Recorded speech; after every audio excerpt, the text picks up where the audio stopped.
Shalom, shalom, shalom bien-aimés. Me voici encore au rendez-vous ce soir pour continuer à parler de notre col de découverte. Aujourd'hui, nous sommes arrivés à la deuxième partie de notre enseignement sur les noms de Dieu. Dans la première partie, nous avons vu les noms qui avaient commencé par EL. Maintenant, nous allons voir encore les noms de Dieu, commençant par la lettre J, Jéhovah. À partir de Jéhovah, nous allons voir quelques noms qui sont annexés à ce nom de Jéhovah. Alors, comme toujours, nous allons commencer par la prière. Nous te bénissons, nous te rendons grâce, toi le grand Dieu, toi qui nous as donné la grâce de vivre encore et de nous retrouver encore ce soir. Seigneur, merci. C'est un privilège pour nous. Beaucoup se sont séparés avec nous pendant toute cette semaine, mais les autres se retrouvent dans des hôpitaux, dans des prisons, et d'autres sont morts. Mais nous ne sommes pas spéciaux pour être en vie. C'est à cause de ta miséricorde, c'est à cause de ta grâce. C'est pourquoi nous te sommes reconnaissants. Merci encore une fois pour cette occasion, Seigneur, de la parole de Dieu. Car la Bible dit que l'homme ne vivra pas seulement du pain, mais de toutes les paroles qui sortent de la bouche de l'Éternel. Nous avons la grâce ce soir de manger encore ta parole, qui est la nourriture spirituelle. Laisse que cette parole nous transforme.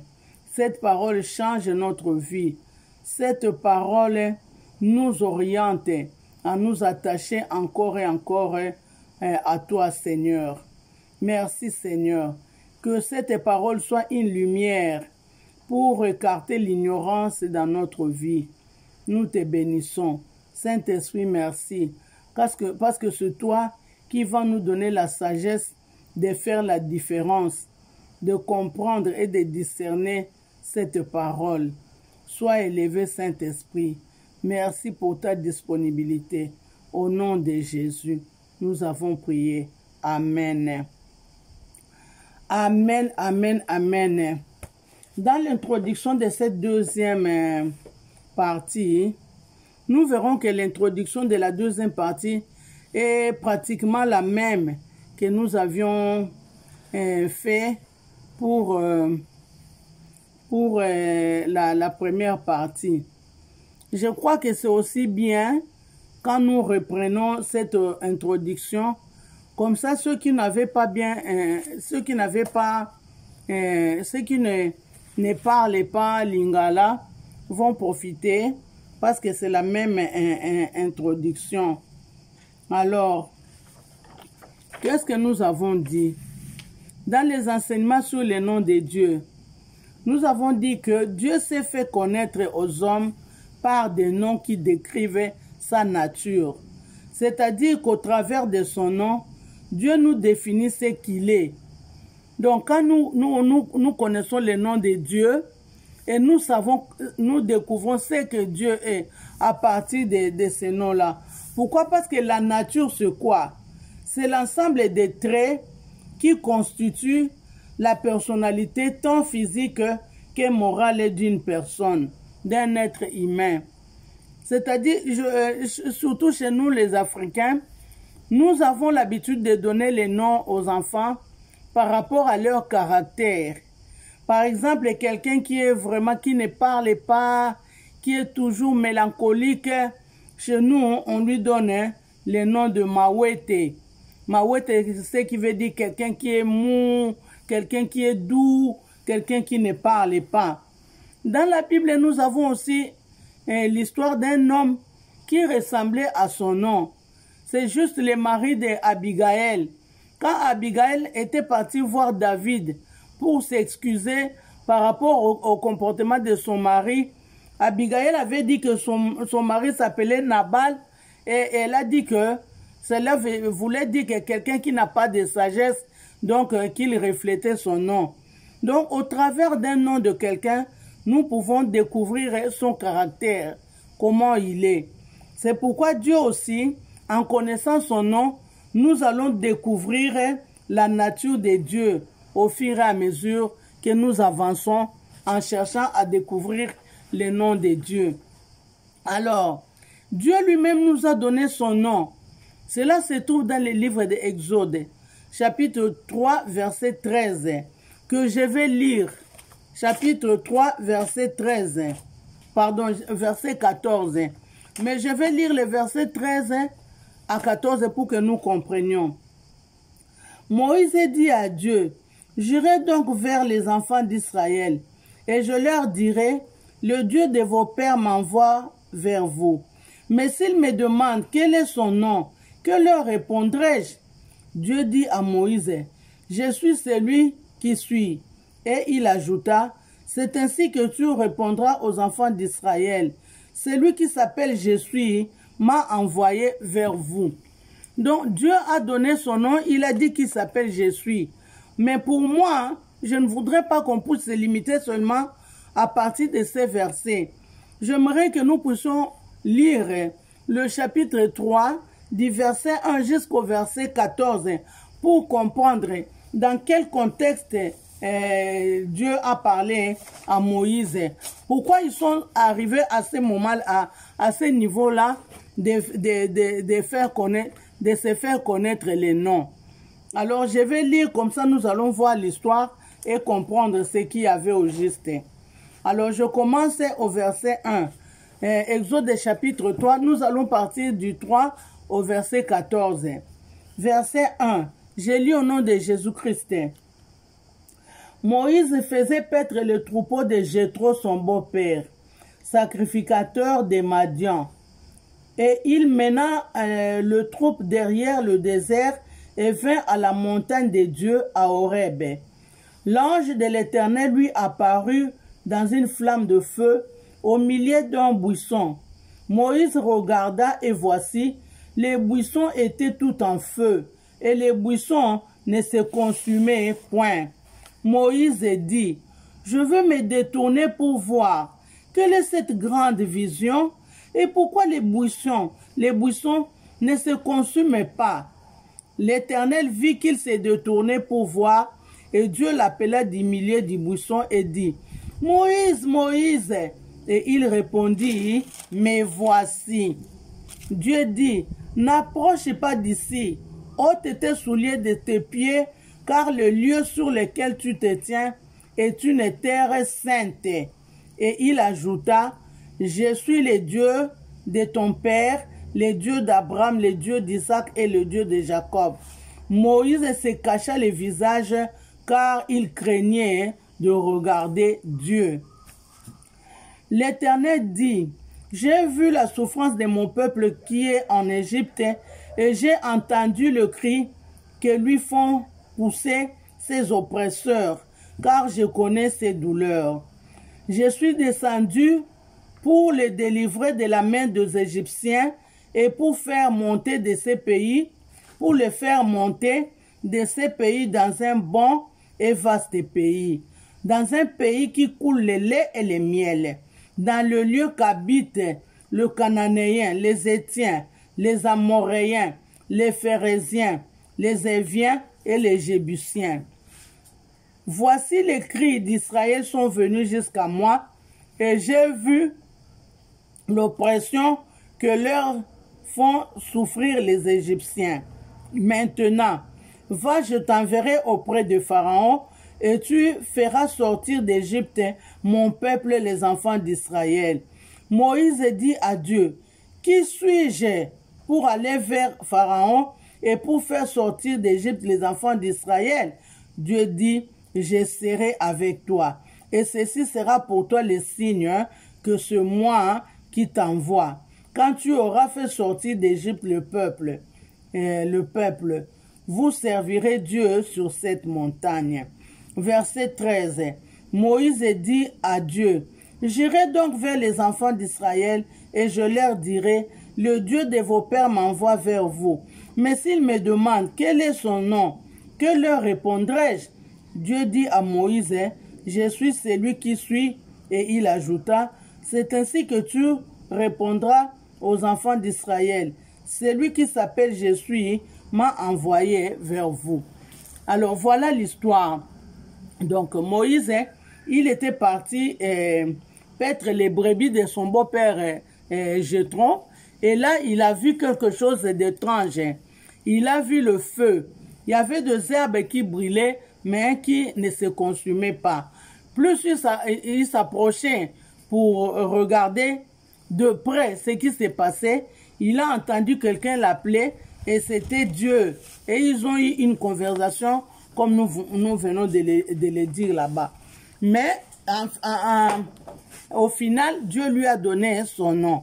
Mais maintenant, moi, je voudrais qu'on aille petit à petit. Comme c'est une école de découverte, hein, ça sera mieux de chercher aussi à découvrir en route hein, ce que nous trouverons important. En route, c'est-à-dire dans notre texte. Si nous trouvons quelque chose d'important, essayons aussi d'entrer un peu en profondeur pour comprendre ce que cela signifie. Bien que ce n'est pas notre sujet c'est le nom de Dieu. Mais nous voulons profiter de l'opportunité pour comprendre certaines choses. Voilà pourquoi je vais lire les versets 1 parce que j'ai trouvé quelque chose d'important dans ces versets 1 que nous allons aussi voir. Nous allons profiter pour savoir ce que cela signifie. Alors, je lis les versets 1. Moïse faisait paître les troupeaux de Jéthro, son beau-père, sacrificateur de Madian, et il mena le troupeau derrière les déserts et vint à la montagne de Dieu, à Horeb. Pour moi, le mot Horeb est un mot important. C'est mieux que nous puissions savoir qu'est-ce que c'est. Horeb signifie aride. Le mot Horeb veut dire aride ou desséché. Desséché à cause du climat de l'Égypte. C'est-à-dire que Horeb, c'est une montagne qui se trouve en Égypte. On l'appelle aussi mont Sinaï. Quand vous entendez parler de mont Sinaï, c'est ça, le mont Horeb. C'est la même signification. Donc, sur les monts Sinaï ou les monts Horeb, là, Dieu, c'est là où Moïse a trouvé que les buissons ne se consumaient pas. C'était en cet endroit-là. Donc, sur les monts Horeb ou les monts Sinaï. Alors, sur cette montagne, c'est aussi sur cette montagne, mont Horeb ou mont Sinaï, que Dieu avait donné 2 tableaux des 10 commandements à Moïse. Le premier tableau, nous connaissons l'histoire que Moïse a cassé cela quand il était fâché. Parce qu'après avoir pris ces tableaux de 10 commandements, quand il est retourné, il avait vu que les gens qu'il avait laissés ont fabriqué des dieux, ont commencé à adorer des idoles. Alors il était mécontent, il a jeté le tableau et le tableau s'est cassé.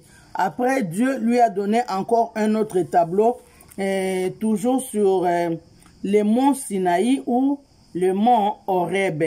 Donc, connaissons cela pour notre histoire.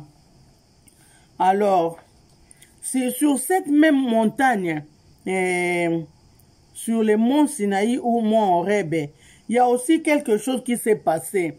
À un certain moment, le peuple commençait à menacer Moïse. Ils ont dit à Moïse, nous voulons voir ces dieux-là. Pourquoi toi, tu vas seulement toi pour écouter ces dieux-là? Nous voulons nous aussi aller là-bas. Alors, Dieu lui a dit, viens avec le peuple. Alors, ils seront sous la montagne. Ils sont partis sous la montagne, la montagne de Sinaï ou bien les monts Horeb. C'est là où ils sont allés pour rencontrer Dieu. Alors, cette montagne est encore appelée la montagne des dieux. C'est vraiment un lieu sacré, sacré, sacré. Un lieu vraiment sacré. Alors, là, on a compris ce que c'est Horeb. Allons vers le verset 4. Nous avons encore trouvé quelque chose de bien là-bas. L'Éternel vit qu'il s'est détourné pour voir. Dieu l'appela du milieu du buisson et dit, « Moïse, Moïse !» Et il répondit, « Me voici. » Alors, quand Moïse s'est approché pour voir pourquoi les buissons ne se consumaient pas, Dieu l'a appelé. Mais lui, Moïse, ne sachant pas qui l'appelait, il a directement dit, « Me voici. » Il n'a même pas dit, « Me voici, Seigneur. » Il n'avait pas dit, « Oui, mon Dieu, je t'écoute. » Parce qu'il ne savait pas de qui il s'agit. Il a dit, « Me voici. » Parce qu'il ne connaissait pas encore ces dieux-là. Alors, si nous cherchons à comparer ces versets bibliques par rapport à un verset de la Bible, dans 1 Samuel, chapitre 3, verset 4, verset 7, verset 9, là, nous allons voir une histoire. Il y a le petit Samuel. Samuel, c'était l'enfant de Anne. Anne qui était la rivale de... comment s'appelait sa rivale? La femme de Elkana. Sa rivale, je crois, s'appelait Pénina. Alors, Pénina avait beaucoup d'enfants alors que Anne n'en avait pas. Anne avait pleuré, cherché le Seigneur pour lui donner un enfant. Et elle avait promis à Dieu que si tu me donnais cet enfant, je vais le confier, je vais le sacrifier à te servir. Alors, Anne a pris cet enfant Samuel, il l'a amené à l'église chez le sacrificateur Élie pour qu'il puisse œuvrer dans l'œuvre de Dieu. Alors, pendant qu'il dormait, il a senti quelqu'un l'appeler. Il croyait que c'était le prophète Élie qui l'appelait. Il se réveille, il va vite chez lui et dit, papa, me voici parce que tu m'appelles. Élie a dit, non, non, c'est pas moi qui t'appelle, rentre, va dormir. Alors, il rentre encore, il dort. Il sent encore quelqu'un qui l'appelle. Il repart pour la deuxième fois. Et c'était pas même lui. Alors, pour la troisième fois, Élie comprend que c'est Dieu qui est en train de l'appeler. Alors, Élie a dit à Samuel, quand tu vas là-bas, tu entends quelqu'un t'appeler, dis, Seigneur, parle-moi, parle, ton serviteur écoute. Élie a montré à Samuel comment il devait accepter à l'appel de Dieu, répondre à l'appel de Dieu. Par contre, Moïse, de son côté, il ne sait pas qui l'appelle. Voilà pourquoi il va dire directement, me voici. Alors, dans le verset 6, c'est aussi important que nous puissions lire, la Bible dit, et il ajouta, je suis le Dieu de ton père, le Dieu d'Abraham, le Dieu d'Isaac et le Dieu de Jacob. Moïse se cacha le visage car il craignait de regarder Dieu. Ici, Moïse est surpris d'entendre que celui qui l'a, c'est celui-là le Dieu de ses pères. Quand il a entendu ce Dieu dire qu'il était le Dieu de ses pères, c'était vraiment grave pour Moïse. Parce que Moïse, il n'avait jamais vu ce Dieu-là, mais il le connaissait. Comme nous l'avons dit que les enfants des Juifs connaissaient très bien leur histoire. Dieu d'Abraham, Dieu d'Isaac, Dieu de Jacob, ils le connaissaient, bien qu'ils n'avaient jamais vu ces dieux-là. Leur papa leur parlait, leur famille, leurs parents leur parlaient tout le temps de ces dieux, de tous les miracles, de tous les signes et des prodiges que ces dieux-là a fait dans l'histoire avec leur père. Alors Moïse, quand il a entendu que c'était ces dieux-là, il a pris peur directement et il est en train de se cacher les visages. Alors, moi je vais profiter de cette occasion pour dire que nous dans nos prières, quand nous prions, faisons aussi mention de ces dieux-là d'alliance. Parce qu'il dit qu'il est le Dieu d'Isaac, d'Abraham et de Jacob. C'est le Dieu d'alliance. Alors quand nous prions, parfois, disons, il est mieux que nous disions aussi, tu es le Dieu d'Abraham et le Dieu d'Isaac et le Dieu de Jacob, tu es notre Dieu. Parce que nous sommes les descendants d'Abraham par Jésus-Christ. C'est mieux aussi dans nos prières d'invoquer aussi ces dieux-là. Alors, on est maintenant au verset 7. l'Éternel dit, j'ai vu la souffrance de mon peuple qui est en Égypte, j'ai entendu le cri que lui font pousser ses oppresseurs, car je connais ses douleurs. Alors, par rapport à cette nouvelle que Dieu donne à Moïse, qu'il connaît la douleur d'Israël. Donc, moi, je veux vous faire comprendre que les enfants d'Israël, dans leur souffrance, ils priaient, ils criaient à Dieu tout le temps, les matins, le soir. Mais personne ne pouvait imaginer que Dieu écoutait leurs prières. Personne ne pouvait imaginer que Dieu les entendait. Parce qu'ils priaient, ils ne voyaient rien, absolument rien. Mais maintenant, Dieu est en train de dire à Moïse que moi, je connais leur douleur et j'ai entendu leur cri. C'est-à-dire, ma soeur, mon frère, pendant que tu pries, ne te décourage pas. Persévère dans la prière. Ne crois pas que Dieu n'entend pas. Il connaît tes problèmes. Il t'entend. Il y aura un jour qu'il va se manifester. Ne te décourage pas. Ne dis pas pourquoi ce Dieu-là, est-ce qu'il me connaît? Est-ce pourquoi il ne répond pas à mes prières? Il répondra à tes prières quand le moment sera venu, parce que cela dépend de lui. Mais il te coûte. C'est pourquoi il ne faut pas baisser les bras. Il faut toujours continuer à prier. Donc, persévère dans tes prières. Dieu, là, un jour, il te donnera la solution. Maintenant, nous sommes arrivés au verset 8. La Bible dit, « Je suis descendu pour les délivrer de la main des Égyptiens et pour les faire monter dans ces pays,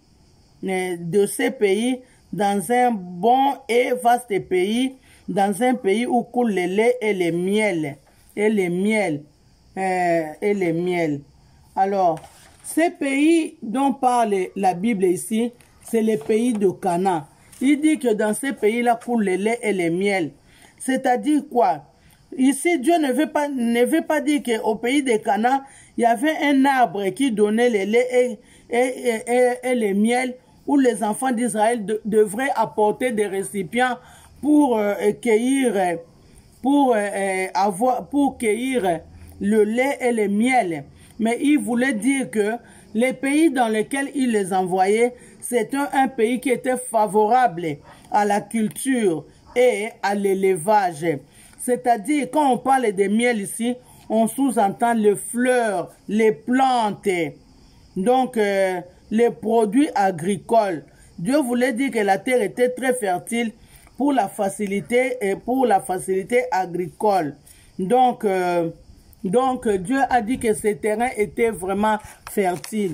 Par rapport au lait, il voulait dire aussi qu'il y avait l'abondance des herbes qui pourraient faciliter la nourriture des troupeaux qui produiraient du lait. C'est-à-dire quoi? C'est-à-dire qu'ici, Dieu veut dire que quand ils iront dans ces pays-là, ils ne vont pas croiser les mains, mais ils doivent être des travailleurs. La terre est fertile, mais ce sont eux qui doivent cultiver. Il y a des herbes, mais ils doivent faire l'élevage pour faire nourrir le troupeau, et le troupeau là leur donnera le miel et le lait.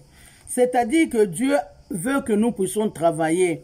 Il y a beaucoup de chrétiens qui croient que prier sans travailler, vous pouvez avoir de l'argent. Non, même si Dieu est en train de bénir, la Bible dit que Dieu bénit l'œuvre de nos mains.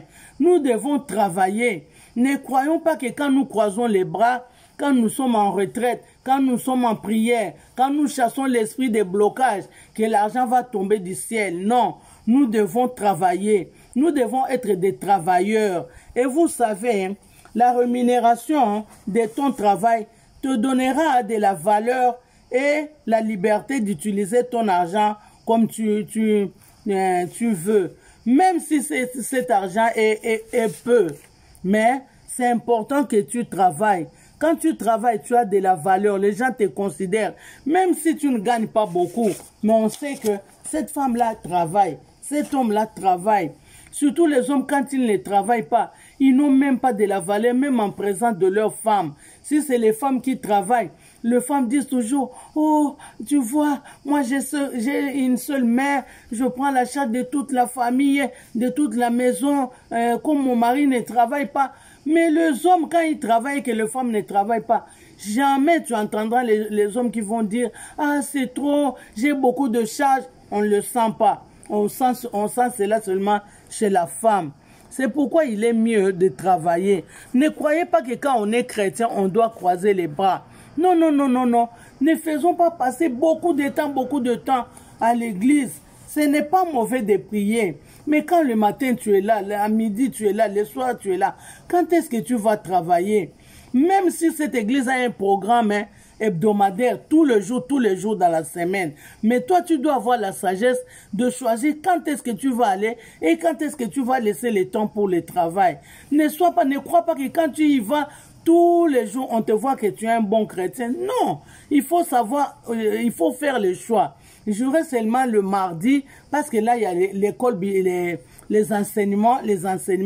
Je vais apprendre quelque chose de nouveau. Mais ces jours, les autres jours, je vais aller chercher, je vais aller travailler.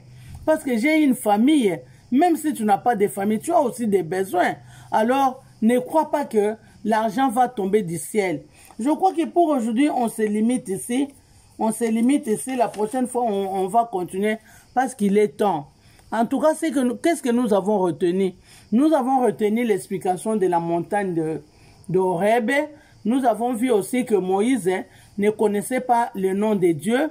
Mais quand il a appris qu'il était le Dieu d'Abraham, d'Isaac et de Jacob, cela vraiment l'a ranimé parce qu'il a vu qu'il était en contact maintenant avec le Dieu de ses pères. Nous avons aussi vu que Dieu nous recommande d'être des travailleurs. Dieu ne veut pas que nous soyons des paresseux. Voilà ce qu'on a retenu aujourd'hui. Alors nous pouvons prier. Seigneur, vraiment c'est une école. C'est une école, Seigneur. Tu nous apprends même le travail. Tu nous apprends aussi à travailler, Seigneur. Oh, dans cette école, nous allons tout voir, Seigneur. Merci, mon Dieu, pour cette formation complète. Pas seulement sur le plan spirituel, mais aussi sur tous les plans de notre vie. Sois béni, sois magnifié, sois élevé.